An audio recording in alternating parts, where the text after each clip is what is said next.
Bitwala, or now Nuri, before its insolvency, was an early blend of traditional German banking and crypto services. It offered a unique proposition, but a look at user feedback reveals a distinct set of pain points that frequently led to frustration. One of the most intense and common complaints centers on account locks and freezes. Users report their accounts being abruptly locked, sometimes with significant funds inside, with little to no prior warning or clear explanation.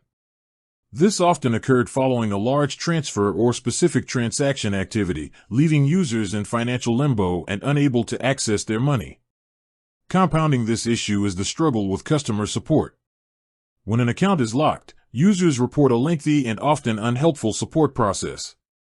Descriptions include very slow response times, repetitive requests for the same documentation, and an inability for support agents to directly resolve complex or blocked account issues, frequently citing the involvement of their banking partner, Solaris Bank AG, as the reason for their limited influence. This bottleneck created immense stress and long delays for those trying to regain control of their finances.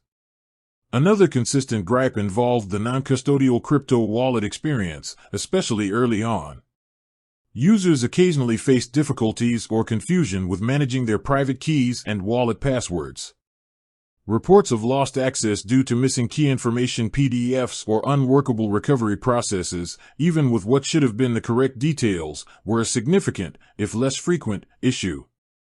The security model, while intended to be robust, sometimes led to irreversible loss for those unfamiliar with key management. Finally, some reviews mentioned high trading fees, specifically the 1% flat fee for switching between fiat and crypto, which was considered steep compared to many competing exchanges. Others simply wanted a wider variety of supported cryptocurrencies, as the platform historically focused almost exclusively on Bitcoin and Ethereum. In sum, the major user complaints paint a picture of poor execution in critical areas, lack of transparency on account security, severe customer service limitations during crises, and a sometimes unforgiving self-custody model.